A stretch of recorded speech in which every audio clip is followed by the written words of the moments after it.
सो नमस्कार once again. इस वक्त आप हैं खुशवंत के साथ। ये है क्लास 12th के बच्चे जो मेरे साथ इस वक्त जेई और नीट की तैयारी कर रहे हैं। आज की क्लास को शुरू करें और रे ऑप्टिक्स को आगे कंटिन्यू करें। कुछ सुंदर से रिफ्रैक्शन के नियमों के बारे में जानें। इसके पहले we'll have a quick meditation. हम आंखें बंद कर अपने आप को कुछ समय के लिए शांत और मस्त बनाएंगे and then we will start the class. लोग लोग जनरली ब्रेक्स लेते हैं क्लासेस के बीच में। हम ब्रेक लेते हैं क्लास के पहले। So let's begin. आप लोग सीधे बैठ जाओ। Kindly seat straight with your backbone erect, eyes closed for 2 minutes. We delve into ourselves. आंखें बंद and let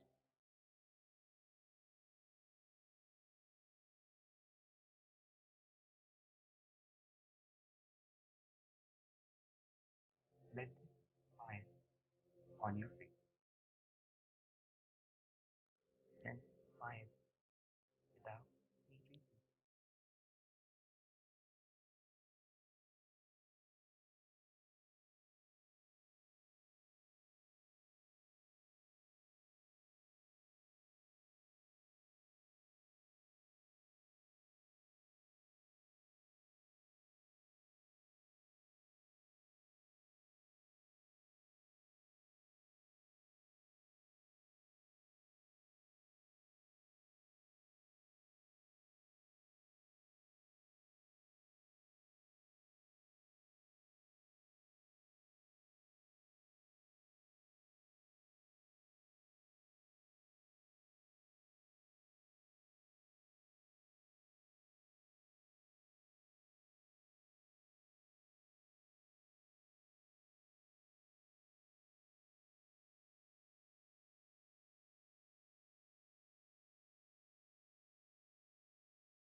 And you know, breathing that and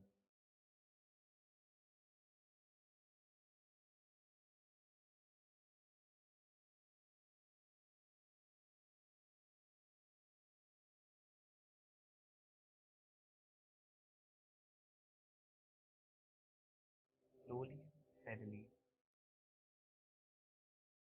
we can be back here.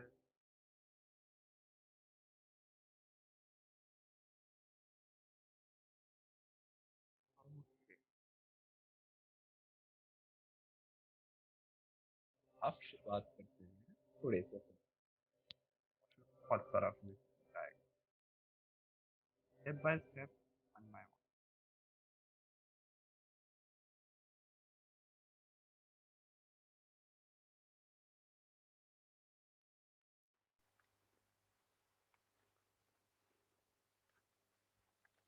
So right, हम जो पढ़ रहे हैं हम देख रहे हैं ज्योमेट्रिक ऑप्टिक्स, जिसे एक और नाम दिया जाता है रे ऑप्टिक्स।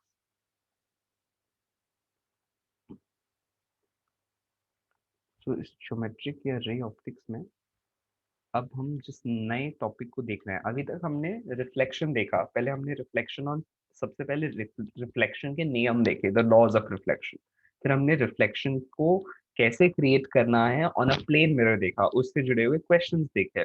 फिर हमने स्फेरिकल मिरर्स देखे, उनका यूसेज समझा, कहाँ कहाँ पर यूज होते हैं और क्यों यूज होते हैं, है ना, उनका फील्ड ऑफ व्यू कैसा होता है, बड़ा होता है, छोटा होता है, राइट, ये सारी चीजें हमने देखी। कॉनकेव कहाँ यूज होता है, कॉन्वेक्स कहाँ यूज होता है, उनके रे डायग्राम्स कैसे बनते हैं, उनका क्या क्या यूसेज होता है, एग्जाम्स में कैसे क्वेश्चन आते हैं, ये सब हमने देखा। ये थी रिफ्लेक्शन की कहानी। अब हम एक नए टर्म के बारे में पढ़ रहे हैं जिसका नाम है refraction. So I right that here, term है रिफ्रैक्शन, REFRACTION।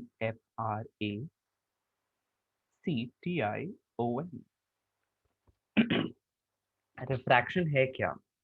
अब लाइट रे रिफ्लेक्शन के केस में एक सरफेस था, उससे आती थी, टकराती थी और वापस उसी मीडियम में लौट जाती थी। रिफ्रैक्शन के केस में लाइट रे जिस सरफेस से टकराती है, टकरा कर उस सरफेस के अंदर घुस जाती है। इनफैक्ट वो सरफेस नहीं, वो इंटरफेस होता है। सो आई वुड से अभी तक जो लाइट रे थी वो कैसे ग्लास से टकरा रही थी और ग्लास के पीछे सिल्वर लगा हुआ था, है ना, तो लाइट रे रिफ्लेक्ट हो गई थी। अब की बार जो मीडियम है यानी कि जो सरफेस है, वो लाइट रे को अलाउ करता है अपने अंदर आ जाने के लिए। सो लाइट रे अंदर जाती तो है लेकिन अपना पाथ बदल देती है। ध्यान से सुनो, लाइट रे उस इंटरफेस को क्रॉस करके अंदर तो जाती है लेकिन थोड़ा सा डेविएट हो जाती है। So have a look, let's say हम बात कर रहे हैं एक सरफेस की जो कि यहाँ पर है, इसे हम जनरली इंटरफेस कहते हैं, है ना, this is called an interface.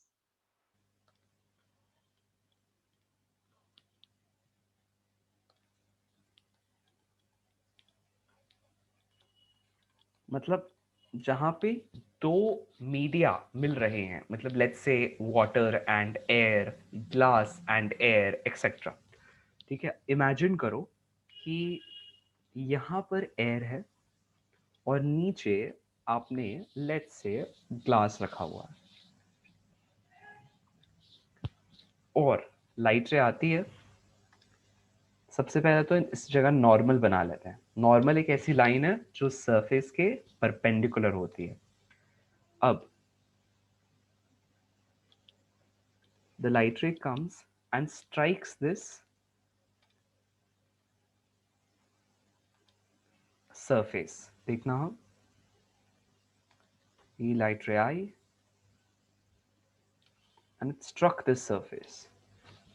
इस रे के स्ट्रक करने के बाद अब ये वापस रिफ्लेक्ट थोड़े क्वांटिटी में होती है, मतलब हर सरफेस में ना कुछ अमाउंट ऑफ रिफ्लेक्शन भी होता है। इस वजह से कभी तुम लोगों ने अगर ग्लास सर्फेसेस देखे हैं, प्लेन ग्लास सर्फेसेस, तो उसमें सिर्फ तुम्हें दूसरे तरफ की चीजें नहीं दिखती है, तुम्हें अपनी परछाई भी दिखती है। थोड़ी अमाउंट ऑफ रेज तो रिफ्लेक्ट होती है लेकिन अधिकतर अमाउंट ऑफ रेज रिफ्रैक्ट हो जाती है, मतलब नीचे चले जाती है, लेकिन वो ये सेम पाथ फॉलो नहीं कर पाती है। या तो वो नॉर्मल से थोड़ा दूर खसक जाती है या फिर नॉर्मल के पास आ जाती है, one of the two things ऐसा। तो ये हो गया नॉर्मल से दूर जाना, ये हो गया नॉर्मल के पास आना। कब दूर जाती है, कब पास आती है? सो अब हम मान लेते हैं ये पास आ गई, ग्लास में से ऑब्जर्व किया गया है कि लाइट रे पास आ जाती है। तो जिस जिस मीडियम में लाइट रे नॉर्मल के पास खिसक जाती है ना, ऐसा कहते हैं। देखो पास क्यों कह रहा हूं, because if I make let's say a रे हियर, या फिर इसका अगर मैं एक्सटेंशन करूं तो देखो ये ऐसे आती है। अगर यहाँ पर बीच में ग्लास नहीं होता तो this should have been the path of travel for the ray. Incident ray के लिए ये पाथ ऑफ ट्रैवल होना चाहिए था, ठीक है, लेकिन वो रिफ्रैक्ट हो गई। तो जैसे पिछली बार हमारे पास इंसिडेंट रे और रिफ्लेक्टेड रे थी, अब की बार हमारे पास इंसिडेंट रे और रिफ्रैक्टेड रे है। इंसिडेंट रे और रिफ्रैक्टेड रे है।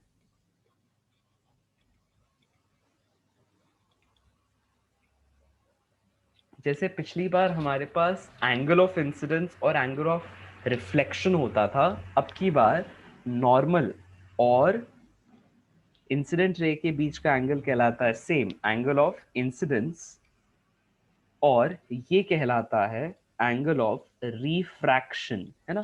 अब I can see it very clearly कि दोनों के बीच में कुछ डिफरेंस आ गया, है ना। दोनों के बीच में क्या आ गया, कुछ डिफरेंस आ गया, थोड़ा सा डेविएट कर गए लाइट रे।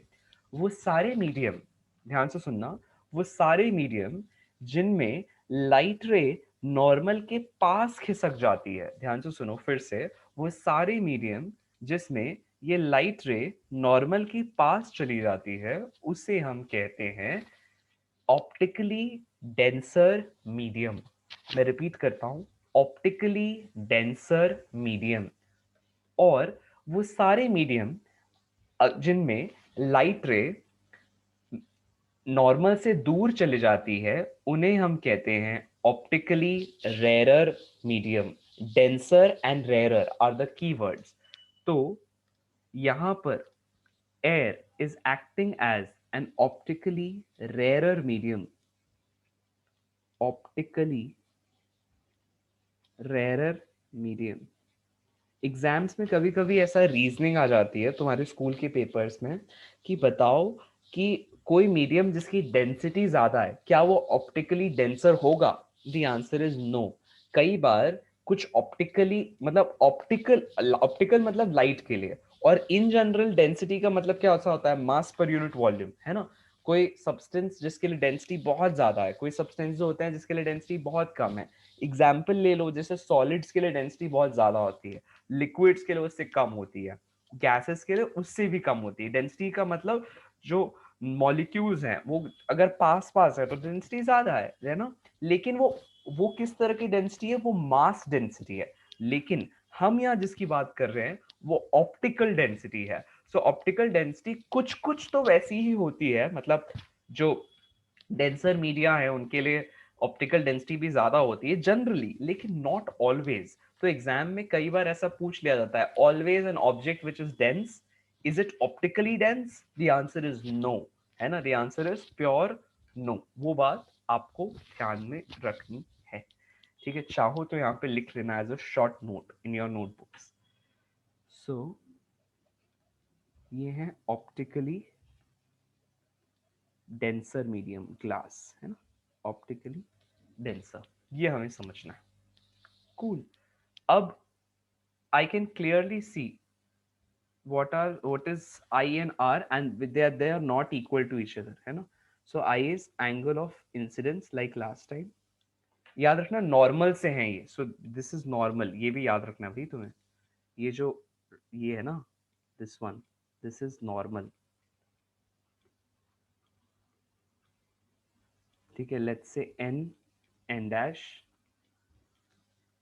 and n double dash, ठीक है, n dash and n double dash। ये एक बहुत सिंपल सा मैंने आपको डायग्राम बनाया है आपके लिए, इसको अपने पास नोट डाउन करो। So i is angle of incidence while r is angle of refraction, है ना।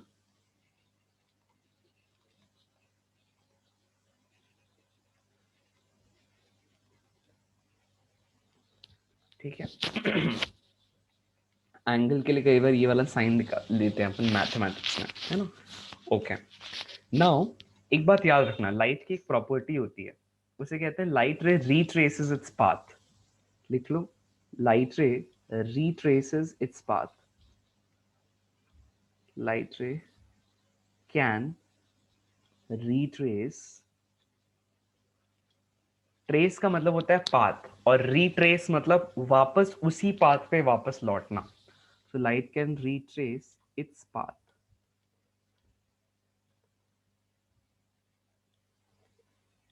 तो एग्जाम्पल कहने का मतलब, ये जो ब्लू वाली लाइट रे आई ना, इसके परपेंडिकुलर अगर मैं क्या रख दूं, एक प्लेन मिरर, क्या रख दूं, एक प्लेन मिरर। करो ना, बताना ऐसे केस में what will be the angle of incidence for the plane mirror. ध्यान से सोच के बताना, हड़बड़ी में मत बोलना। क्या होता है एंगल ऑफ इंसिडेंस, ये सोच के, अगर ये रे इंसिडेंट हो जाए एक मिरर पे, बोलो। सोचो। यस So करो we'll draw normal first. ना, तुम्हारी आवाज नहीं आ रही है, क्या बोल रहे हो? हाँ So we'll draw a normal first. ठीक है, बना लिए। फिर नॉर्मल की तो पैरेलल हो जा रही है लाइट रे। सोचो किस तरफ और कहाँ हो रहा है इसका रिफ्लेक्शन, कैसे होना चाहिए? Oh, it will go back in the same. Oh, it will go back on the same. तो इसके लिए एंगल ऑफ इंसिडेंस तो बताओ क्या होगा? 0. जीरो। गुड। हर्ष, क्या मेरी बात क्लियर हुई क्या? Yes sir. गौरी, क्या ये पॉइंट क्लियर हुआ Yes, sir. कि लाइट रे के लिए जब एंगल ऑफ इंसिडेंस जीरो होता है तो एंगल ऑफ रिफ्लेक्शन जो होता है वो भी कैसा होता है? जीरो। कैसा होता है? जीरो। तो यहाँ पर अगर मैंने एक प्लेन मिरर रख दिया तो ये जो लाइट रे आई थी जिस रास्ते, ये प्लेन मिरर बोलेगा चल इसी रास्ते उल्टे निकल, तो ये लाइट रे जैसे आई थी वैसे ही उल्टे पांव लौट जाती है। ऐसा कुछ देख रहे हो? इसको बोलते हैं उल्टे पांव लौट जाना, right? So this is how the light ray would travel. इसी को कहते हैं अपने पाथ को रिट्रेस कर लेना, अपने पाथ को रिट्रेस कर लेना। और मैं ये क्यों कह रहा हूं, आपको ये क्यों समझा रहा हूं? बिकॉज लाइट रे आपको समझाने की कोशिश कर रहा हूं। अब अगर लाइट रे इसके अगर सपोज यहां से निकल गई, अब इसको भूल जाओ। अब हुआ हो क्या रहा है, लाइट रे ग्लास से एयर में जा रही है तो क्या हो रहा है, it is moving away from the normal. देख रहे हो? क्योंकि अगर ग्लास में ही रहती तो ऐसे सीधा देखो यहां से ऐसे सीधे सीधे सीधे चलती जाती, लेकिन बीच में एयर आ गई। एयर के आने की वजह से वो थोड़ी सी शिफ्ट हो जाती है अवे फ्रॉम द नॉर्मल। इसलिए एयर क्या कहलाता है? Optically rarer medium. Optically rarer medium. तो अब हमें ये बातें, ये फंडामेंटल्स क्या करने हैं? याद रखने हैं। क्या याद रखने हैं? अच्छा, आप लोग चाहो तो ये रेड वाला डायग्राम बना लेना, चाहो तो मत बनाना, मैंने आपकी सुविधा के लिए बनाया है, फॉर योर कंफर्ट।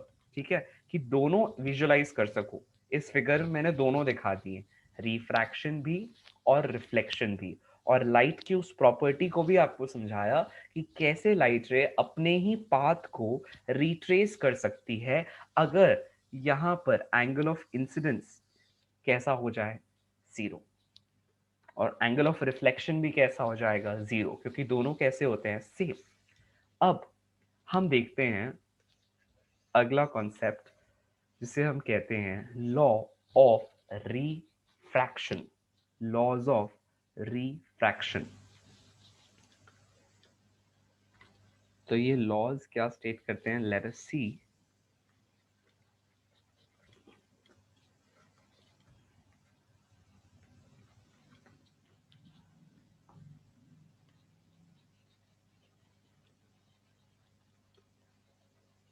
अब लॉ ऑफ रिफ्रैक्शन पहला लॉ होता है किसी भी इंटरफेस पर, ध्यान से सुनो, किसी भी इंटरफेस पर, ये क्या था? ये इंटरफेस था। इंटरफेस मतलब दो मीडियम्स जिस प्लेन के अलोंग मीट कर रहे हों। फिर से सुनो, दो मीडियम जिस प्लेन के अलोंग मीट कर रहे हों उस प्लेन को हम कहते हैं इंटरफेस। तो अगर एक इंटरफेस पर एक बन रहा है एंगल ऑफ इंसिडेंस और दूसरा बन रहा है एंगल ऑफ रिफ्रैक्शन, तो इनके साइन का रेशियो कांस्टेंट होता है उन दो मीडिया के लिए। उन दो मीडिया के लिए इनके साइन का रेशियो कांस्टेंट होता है। So I can write sine of i by sine of are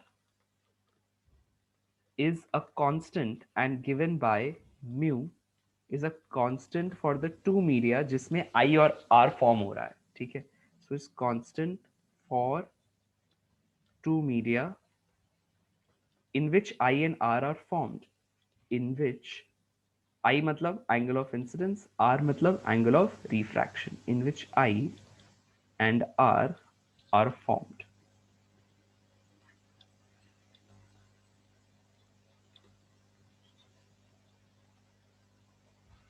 तो जिस मीडिया के अंदर आई और आर फॉर्म हो रहा है उनके लिए एक क्वांटिटी निकल के आती है जिसे अपन म्यू कहते हैं।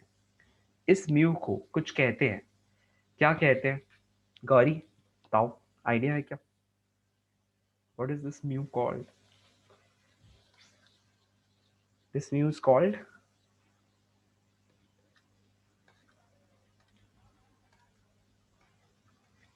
हाँ गौरी बोलो. This mu is called? Harsh? Gauri can you speak? Hello? आवाज आ रही है क्या गौरी? Yes, sir. क्या कहते हैं इस म्यू को? बोलो ना. जानती हूँ. हर्ष आप जानते हो?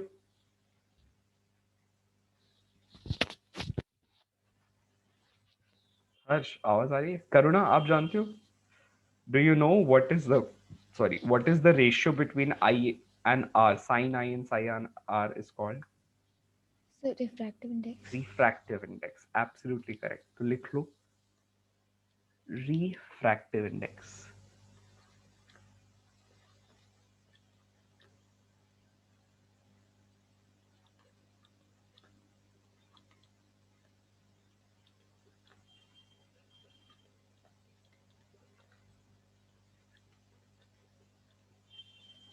ठीक है.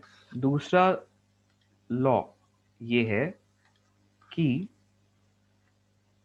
इसमें भी आपके पास 3 रे बन रही है ना. इंसिडेंट रे ये वाली, ये है आपकी रिफ्लेक्टेड रे और ये है नॉर्मल. तो ये तीनों की तीनों एक ही प्लेन पर लाई करती हैं. रिफ्रैक्टेड रे, इंसिडेंट रे और नॉर्मल. ठीक है. तो 3 रेज कौन कौन सी? इंसिडेंट रे,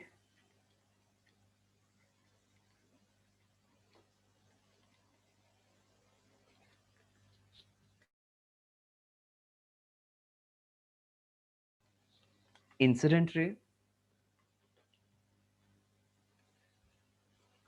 रिफ्रैक्टेड रे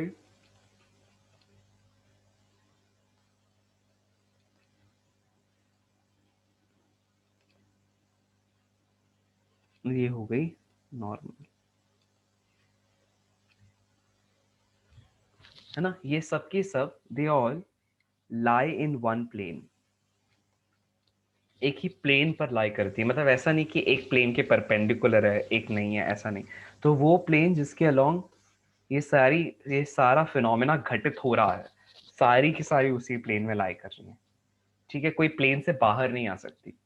सो लाई इन सेम प्लेन. जैसे ही हो जाए लिखना तो हैंड रेस कर लो. ठीक है.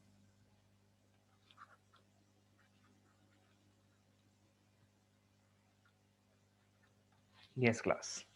You can raise your hands as soon as you're done writing all of this.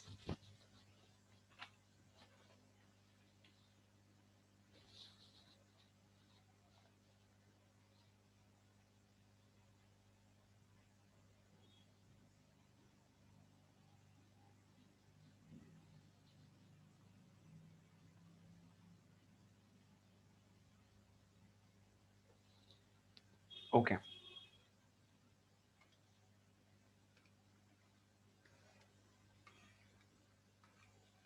अच्छा, मैं आप लोगों को जो आपका मिरर वाला पार्ट था ना, उसमें 2 चीजें और ऐड करना. मिरर के लिए power P is given as 1/f. ठीक है. और एक और चीज ऐड करना, दैट इज हमने अभी क्या देखा था, मैग्निफिकेशन फॉर ऑब्जेक्ट्स जिसको हम किसी भी मिरर की प्रिंसिपल एक्सिस पर ऐसा रखते हैं परपेंडिकुलर, है ना. उसके लिए हमने मैग्निफिकेशन को m कहा था -v/u. राइट. वैसे ही वो ऑब्जेक्ट्स जो एक्सिस के अलोंग रखे गए हैं, फिर से सुनो, वो ऑब्जेक्ट्स जो एक्सिस के अलोंग रखे गए हैं उनके लिए the magnification is called axial magnification या फिर लॉन्गिट्यूडनल मैग्निफिकेशन. ये वाली लेटरल कहलाती थी, है ना. This is called axial magnification या लॉन्गिट्यूडनल मैग्निफिकेशन. एक्सियल और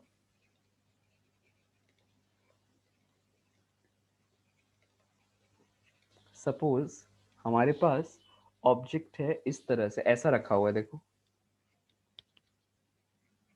मतलब अलोंग द प्रिंसिपल एक्सिस, और हमें कहा जा रहा है फाइंड आउट इसका किस तरह से मैग्निफिकेशन होगा, है ना। So it is given as dv by du।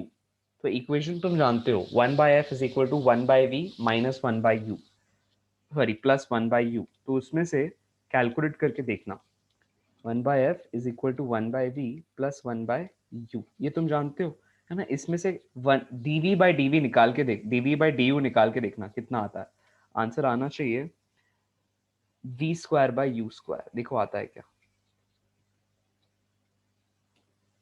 ये कैसा आ जाएगा, minus dv by v square, right, minus du by U square. देखो आ जाएगा इज इक्वल टू 0 जब दोनों तरफ डिफरेंशिएट करोगे तो। ट्राई करके देखो आएगा। हमारे पास पहले नीचे dt आ रहा था ना दोनों तरफ, वो dt dt काट दो, क्यों, क्योंकि कॉमन निकल के 0 से मल्टीप्लाई हो जाएगा डिनोमिनेटर। तो यहाँ से dv बाई du आपके पास निकल के आएगा, in fact minus dv by du की वैल्यू निकल के आएगी v square by you square. ये वैल्यू होती है एक्सियल या लॉन्गिट्यूडनल मैग्निफिकेशन की।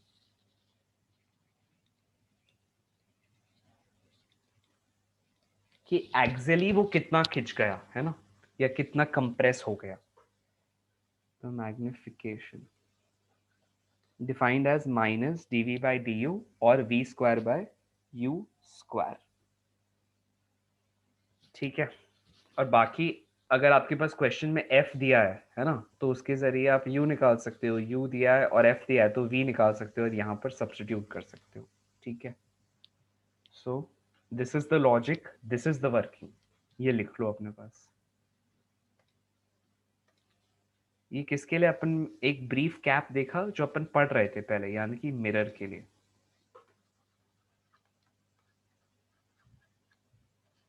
जो पावर होता है उसके लिए यूनिट इज डायोप्टर। ये कई बार स्कूल के एग्जाम्स में पूछ लिया जाता है, इतना इतना पावर का आपने मिरर लिया और इतने पावर का लेंस लिया तो नेट पावर कितना होगा, उस तरह के क्वेश्चंस हम बनाएंगे, ठीक है। तो पहले तो ये लिख लो, ठीक है। So let's continue with where we were. इसी लॉ को जो हमने पढ़ा ना यहाँ पर, ये वाला जो लॉ की sine I by sine R, इस लॉ को हम कुछ नाम देते हैं, इसको this is called Snell's law, ठीक है, it is called Snell's law.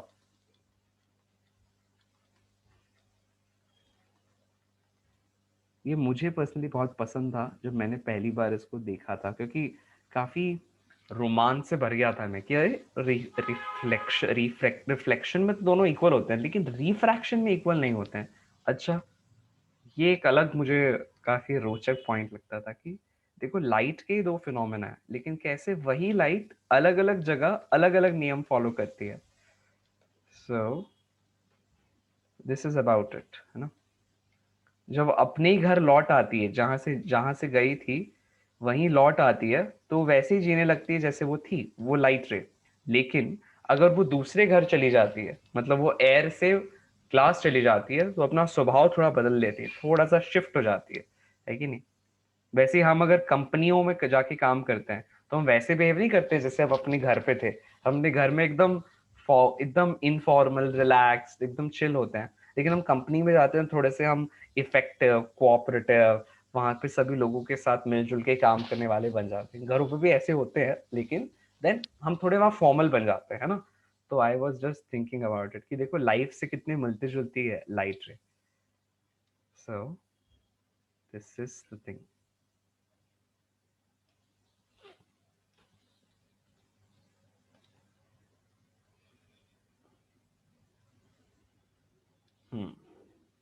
अब आगे बढ़ना चाहिए, ठीक है, राइट। तो ये जो क्वांटिटी है ना जिसके बारे में हमने देखा, ये एक रेशियो है। क्या है, रेशियो, रिफ्रैक्टिव इंडेक्स।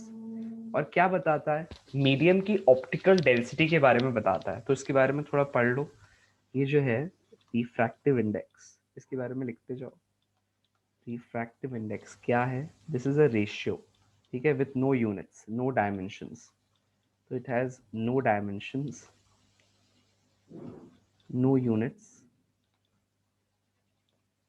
कई बार क्वेश्चन में आता है, name a quantity which is both dimensionless and unitless. This is one of those quantities, ठीक है। रिफ्रैक्टिव इंडेक्स एग्जाम्पल देने अगर कभी बोल दे तो है ना। और नेक्स्ट चीज है, इसका कोई डायरेक्शन भी नहीं है, तो इट इज स्केलर, है ना। It is not a vector, it is a scalar, right, directionless.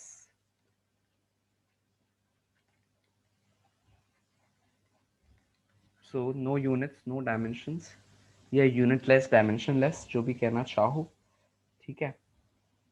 अब किसी भी एक मीडियम के लिए, है ना, अगर मैं उसका ये जो मैंने डिफाइन किया, ये क्या था, ये था रिफ्रैक्टिव इंडेक्स का definition of one medium with respect to another.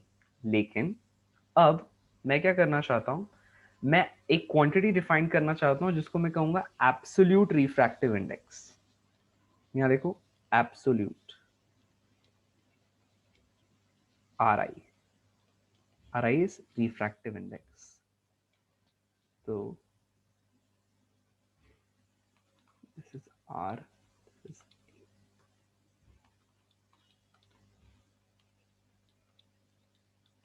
ठीक है। So the absolute refractive index is defined as the speed of light, लिखो, the speed of light c upon speed of light in that medium.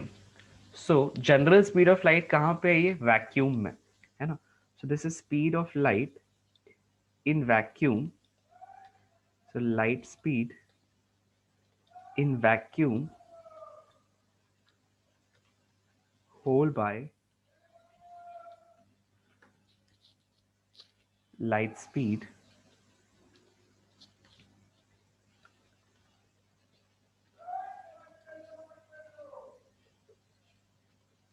in glass.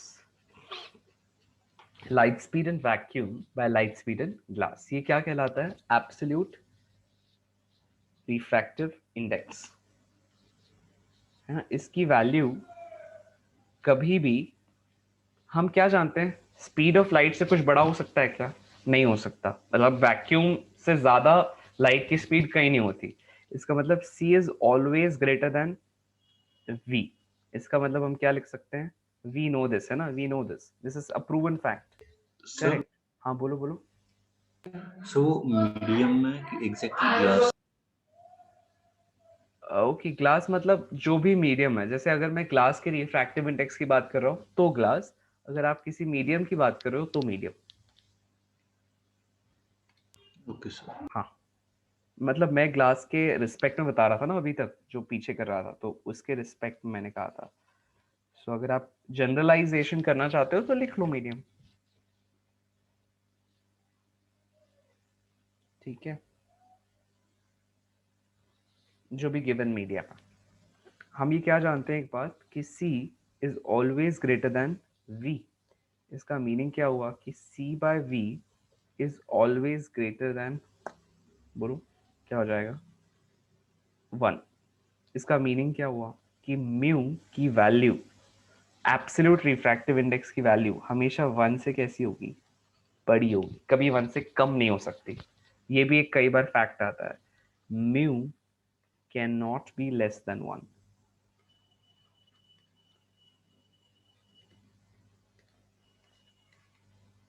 ठीक है, this is not possible,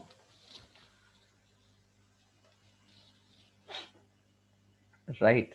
अच्छा, अब अगर मुझे एक मीडियम का refractive index दूसरे मीडियम के रिस्पेक्ट में निकालना हो, तो उसके लिए क्या करोगे, दो म्यू को, दोनों की जो वेलोसिटी है, एयर लाइट की जो दोनों में वेलोसिटी है, उसका रेशियो ले लो। सो लेट्स से एक मीडियम के अंदर, लेट्स से उसको मैं म्यू 1 कहता हूँ, ठीक है, उसमें लाइट की वेलोसिटी है v1, तो मैं क्या लिख सकता हूँ, c bye v1।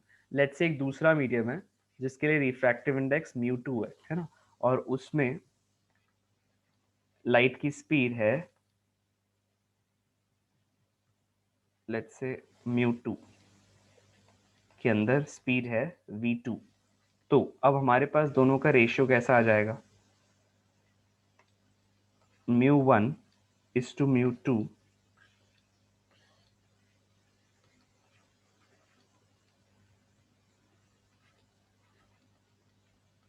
Is given as, बोलो क्या हो जाएगा, v2 बाय v1, है ना, v2 बाय V1.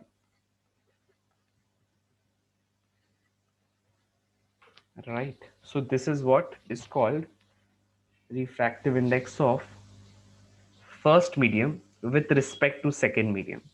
इसको ऐसा भी लिखते हैं refractive index of one medium with respect to the second medium. ये तरीका है लिखने का, ठीक है, इसको लिख लो अपने पास.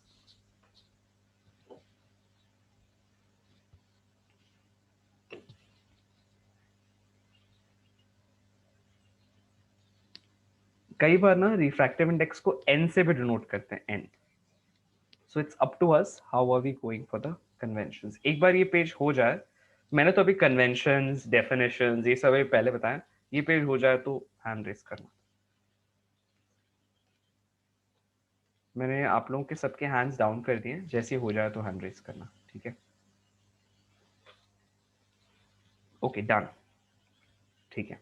सो अब एग्जाम्पल लो, है ना. सो लेट्स से हमारे पास क्वेश्चन आपको कहता है कि देयर इज, इनफैक्ट मैं ना आपको स्नेल्स लॉ का एक और आसान तरीका बताता हूँ. कई बार बच्चों को आई और आर में कंफ्यूजन होता है कि सर हम कैसे याद रखें. देखो ये है mu times of sine i is a constant. इसका मतलब जिस भी मीडियम का आप रिफ्रैक्टिव इंडेक्स ले रहे हो दैट इनटू उसके अंदर बनने वाला एंगल ऑफ इंसिडेंस का साइन इज कांस्टेंट.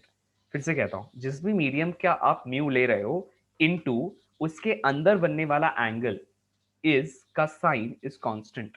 तो देखो sine of I is a constant.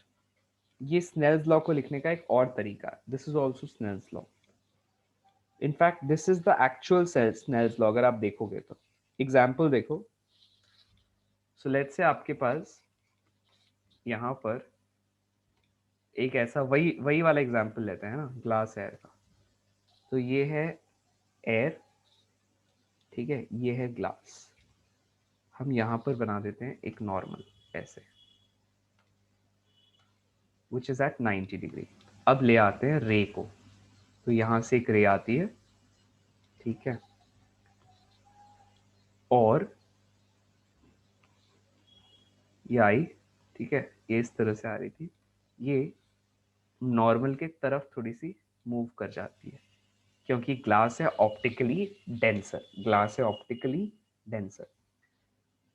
अब ये सपोज जो एंगल एयर में बन रहा है उसको हमने कह दिया आई. जो एंगल ग्लास में बन रहा है सपोज हमने उसको कह दिया आर. तो अब सपोज अगर एयर के लिए रिफ्रैक्टिव इंडेक्स μ1 है ना, और ग्लास के लिए रिफ्रैक्टिव इंडेक्स μ2 है, तो हम क्या लिख सकते हैं. हम ये लिख सकते हैं आई टाइम्स ऑफ, ध्यान से सुनना फिर से, i times of, okay, μ1 times of by Snell's law, μ1 times of sine i is equal to μ2 times of sine r. देख रहे हो, जो जहां पर है उसका म्यू इंटू वहां के एंगल का sine are equal. So this will imply that we can write sine I by sine R is equal to, ध्यान से देखो, sine I by sine R is equal to mu of 2 by mu of 1. और ये क्या कहलाता है, अभी अभी हमने देखा, देखो, mu of 2 upon mu of 1 या mu of 1 with respect to 2, इसको ऐसे ही बोलते हैं. सो दिस इज कॉल्ड, अगर 1/2 हो रहा है कोई भी चीज तो वो क्या कहलाती है, this is called refractive index of first medium, मतलब of 1 with respect to second medium. ठीक है, ये तरीका है लिखने का. जो नीचे आ रहा है उसके रिस्पेक्ट में कर रहे हो सारी कैलकुलेशंस. तो यहाँ पर इसको हम क्या कह सकते हैं, refractive index of second medium with respect to first. लिख लो इसको, बोलेंगे कैसे वो भी लिख लो. हर्ष क्या बोलेंगे इसको, एक बार बोलो. Refractive index of first second medium with respect to 1. हाँ, with respect to first medium. Second medium, second medium कौन सा था बोलो, और फर्स्ट मीडियम कौन सा था.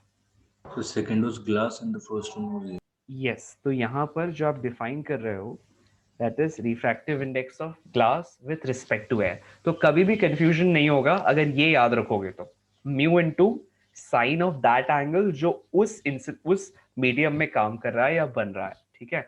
वहां से सारी चीजें निकाल सकते हो। तो यहां से तुम्हारे पास sine I by sine r कैसा आ जाता है, म्यू ऑफ 2/1। इसका मतलब क्या हो गया, म्यू ऑफ 2 क्या था, म्यू ऑफ 2 जहां पे हमने सब कुछ 2 लिया था वो तो ग्लास था, तो ये क्या हो गया, जो ये निकल के आ रहा है sine I by sine R, ये आपको देगा refractive index of glass with respect to refractive index of air.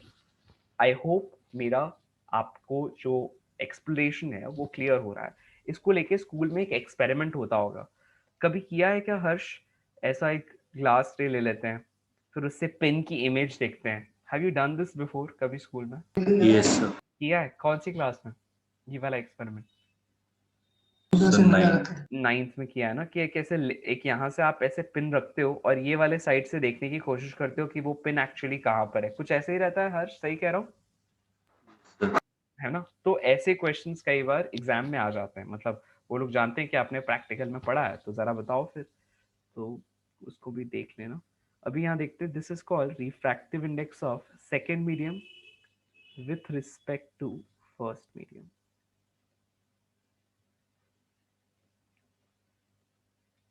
ठीक है, यानी कि यहाँ पर glass with respect to air हो जाएगा, ठीक है। और इसको और कैसे लिख सकते हैं, एक और तरीका है यहाँ से समझने का कि v के हमेशा कैसे प्रोपोर्शनल है, करुणा बताना, रिफ्रैक्टिव इंडेक्स डायरेक्टली कि इनवर्सली?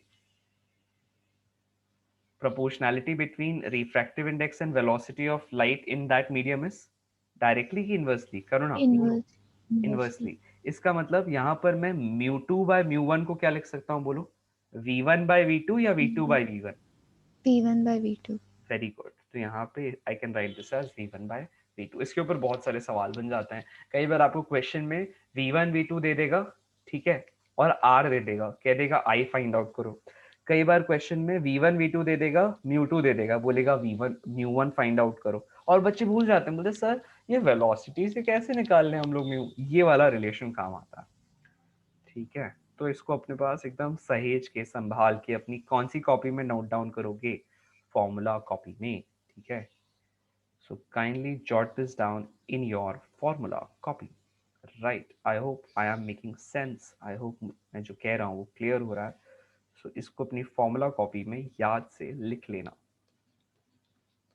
फॉर्मूला कॉपी बनाए हो तो अच्छी बात है, नहीं बनाए हो तो आज बना लो विदाउट एनी डिले, ठीक है, आज ही अपडेट कर लो, किसी 2 या 4 साल के बाद के समय का वेट मत करना, है ना। Do it today, what you have to do it, खत्म करो। Okay then, thank you all of you. कोई डाउट हो और पूछना चाहते हो, आई एम हियर। आज की क्लास क्लियर हो गई क्या? हमने क्या पढ़ा आज की क्लास में? हमने ऑप्टिक्स, रे ऑप्टिक्स का एक नए पार्ट का शुभारंभ किया जिसे हम कहते हैं रिफ्रैक्शन। उसमें हमने देखा कि कैसे लाइट रे रिफ्रैक्ट हो जाती है ना। और रिफ्रैक्ट होने का मतलब क्या है, अपने जिस पाथ में चल रही थी वहां से डेविएट हो जाना, या तो उस सरफेस के नॉर्मल के टुवर्ड्स आ जाना या उससे दूर चले जाना। अगर वो उसके टुवर्ड्स आती है तो वो मीडियम का refractive index is set to be basically making sure कि, या making sure the medium is denser या ऑप्टिकली डेंसर, है ना। और अगर वो लाइट रे मीडियम से नॉर्मल से दूर चले जाती है तो उस मीडियम को हम कहते हैं ऑप्टिकली रेयरर। और हमने लॉज ऑफ रिफ्रैक्शन देखे, sine I by sine R is mu, और तीनों रेज यानी कि इंसिडेंट, नॉर्मल और रिफ्रैक्टेड रे सब एक प्लेन पर लाई करती है। मिरर का हमने छुटकू सा एक पॉइंट कवर किया कि जैसे हमने लास्ट टाइम में लैटरल मैग्निफिकेशन देखा था -v/u होता है, वैसी जो एक्सियल मैग्निफिकेशन होती है that is given by v²/u², यानी कि इमेज डिस्टेंस का स्क्वायर अपॉन ऑब्जेक्ट डिस्टेंस का स्क्वायर, है ना। तो आप चाहो तो ये भी इसको लिख सकते हो, दिस इज v/u का होल का स्क्वायर। इसका मतलब अगर इसकी आप एक्चुअल मैग्निफिकेशन लेते हो यानी कि ये इसका स्क्वायर, है ना, क्योंकि यहाँ पे माइनस का आप स्क्वायर करोगे तो वही वही वैल्यू आएगी, राइट। तो -m का स्क्वायर। आई होप क्लियर हो रहा हो, ठीक है, ये भी लिख सकते हो। नाउ फिर हमने लेकिन इसके लिए ऑब्जेक्ट सीधा था, है ना, मतलब परपेंडिकुलर था। इसके लिए ऑब्जेक्ट ऐसा है, लेटा हुआ है ऑन द प्रिंसिपल एक्सिस। फिर हमने पावर भी देखा which is 1/r, right.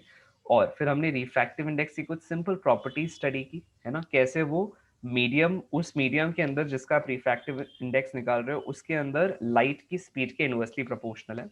Air और ग्लास के बारे में आपने देखा, राइट, कि अगर एक का दूसरे के रिस्पेक्ट में रिफ्रैक्टिव इंडेक्स निकालना है तो रैदर देन स्नेल्स लॉ को mu sine I by sine R कहने के, आप ये वाली बात को अपने दिमाग के अंदर बिठा लो कि mu into sine of angle in that medium, mu into sine of angle in that medium is constant. I hope जो मैंने आपके सामने आज विचार रखे हैं आपको क्लियर हैं। जो भी डाउट्स हो प्लीज अगली क्लास में मुझसे पूछना, और घर पर जो मैंने आपको क्वेश्चंस भेजे हैं उसको बनाना शुरू करो and send me the solutions, right. और पिछली क्लास में जो होमवर्क दिया है उसको भी बनाकर सेंड करो, right. Okay then, thank you all of you, take care, have a good day. Thanks very much. Thank you, sir. Thank you. Thank you, sir. Thank you.